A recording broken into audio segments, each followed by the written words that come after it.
Boycott boycott boycott boycott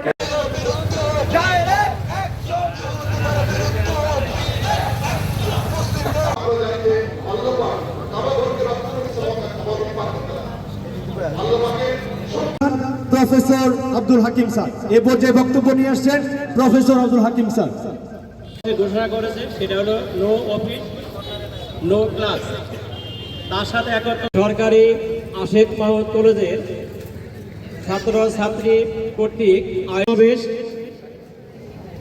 যে কারণে আমাদের বিক্ষোভ সমাবেশ আয়োজন করা হয়েছে। আপনারা হারানোর কিছু নয়, আমরা জানি মুসলমান হিসেবে আমরা বিশ্বাস করি তারা মৃত্যুর সঙ্গে সঙ্গে তারা বেহেশতে চলে যাচ্ছে, আমরা মেহমান হয়ে যাচ্ছেন। কিন্তু এই লজ্জা সমস্ত বিশ্বের মুসলমান হিসেবে যারা আমরা বেঁচে আছি, যারা মুসলমান হিসেবে আমরা দাবি করি, আমরা সেই ইসরায়েলের রাষ্ট্র আমাদের প্যালেস্টাইনি ভাই বোনদের উপর নিরস্ত্র ভাই বোনদের মানব নাই বা মানুষ শূন্য করে ফেলা হয়েছে এবং বসতি বাড়ি যেটা সেটাও এখনো কোনো চিহ্ন রয়ে